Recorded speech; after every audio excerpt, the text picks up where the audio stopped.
Hey everyone, welcome back to Corporate Decoder, the place where we decode the language of big business. Today we're diving into a filing from SMX, also known as Security Matters, and let me tell you, this one is a roller coaster. It's got reverse stock splits, terminated deals, and a whole lot of debt. Buckle up. This prospectus is about reselling shares, specifically 21,484,375 ordinary shares. The company won't see a dime of the proceeds, so the selling stockholders are getting all of it. Basically, those stockholders are selling stock that they might get if some promissory notes are converted at rock bottom prices. It's all a bit complicated, but by the end you'll have a strong understanding what this filing is really about. If you appreciate getting straight insights from corporate documents, make sure you're subscribed. We also have a Discord community linked in the description below where you can chat with other investors. First things first, this document isn't the original. It's amendment number 2 to a registration statement, meaning they're updating previous information. This often happens when the SEC asks for clarification or when the company's financials have changed. Okay, so this prospectus is all about the resale of shares. The filing states right away that this prospectus relates to the resale from time to time of up to an aggregate of 21,484,375 ordinary shares. Basically, some existing shareholders want to sell their shares. But where did these shares come from?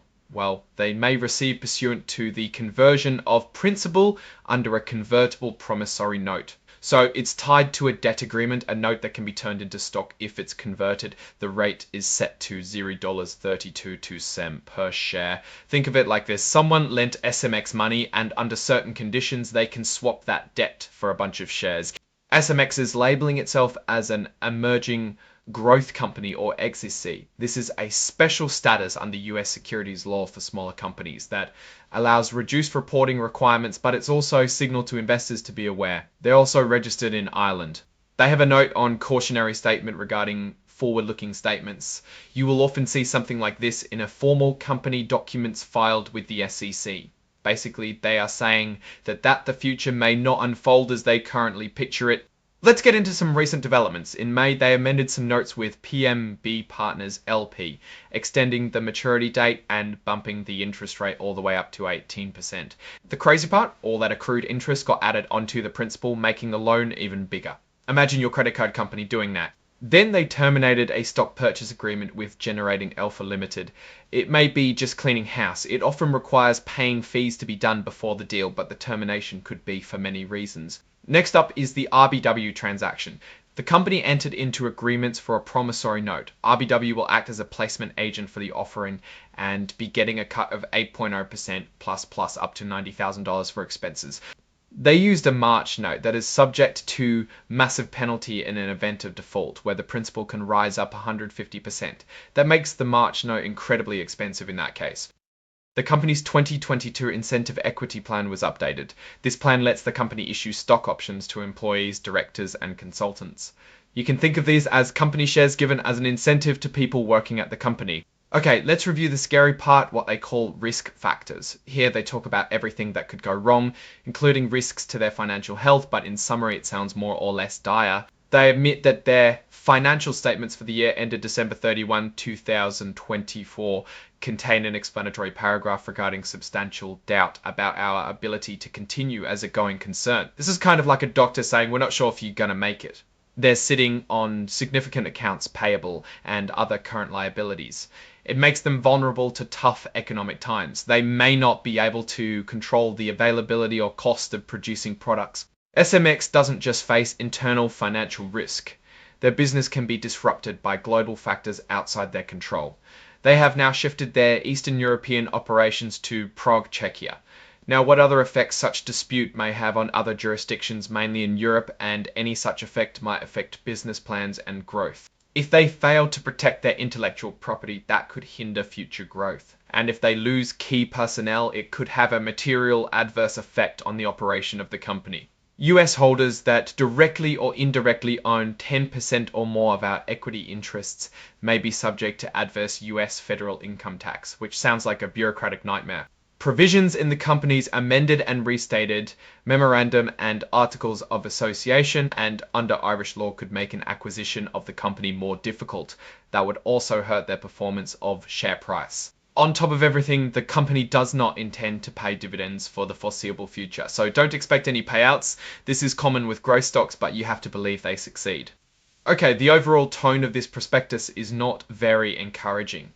The words point to a company struggling for capital and burdened with debt. Now, a lot of what I've been talking about until now is just words. What about the numbers? Let's dive into some numbers. Okay, before we get going, let's note what this chapter mentioned discussion and analysis of financial keten and results of Accession means. The following discussion and analysis provide information which our management believes is relevant.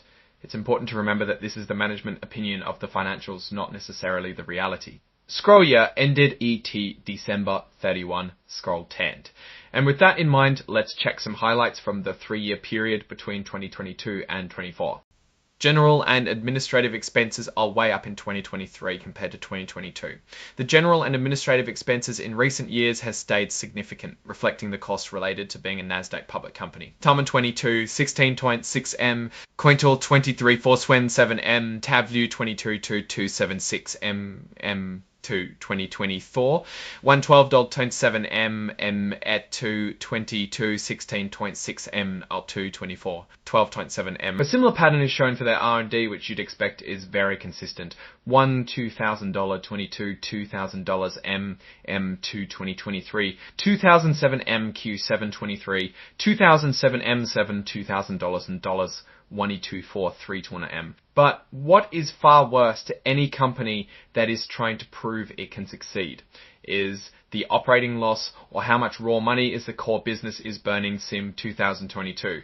$5 TUV 2023, 36.7 M net loss F2 23, 36.7 M net loss F2 24, $27 M net loss F2 2024.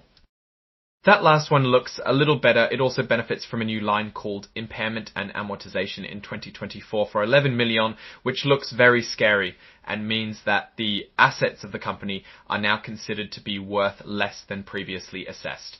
And lastly, the numbers indicate that the situation is not improving, but not all is grim here, and we have to go deeper. Of the 2023 expenses, one-time expenses such as the listing cost of 16.8 are to be omitted, as well as the revaluation of investment in True Gold.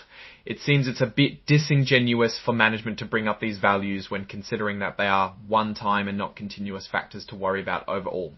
What's interesting is that they do not make the adjustments here and would rather keep painting the picture from their perspective and making it look worse, perhaps in anticipation of another incoming debt raise. We notice the finance expenses that are growing significantly as well due to the constant debts that it's been taking on. What that usually means is that due to the debt that the company issued itself for, most of what extra earnings it's making are getting consumed by the heavy debt costs alone. This has meant that not only the company's still not in the green, but the liabilities outweigh the earnings. In general, the company is generating negative cash flow and requiring constant and immediate cash injections to continue to operate, raising substantial doubt about the company's ability to continue. So putting all of this together and trying to see past the good and the bad in the filing itself, what are we facing? Overall, the tone of this document is not very good and shows a high likelihood of difficulties in the future for SMX. Overall, this is a company that isn't performing very well, if not at all, is struggling and may need further funding. Alright, that's our decoding of Security Matters' latest filing. What's your take on these numbers and what they signal for the company's future? Drop your thoughts in the comments. If this analysis was valuable, hitting that like button really helps, and subscribe for more deep dives.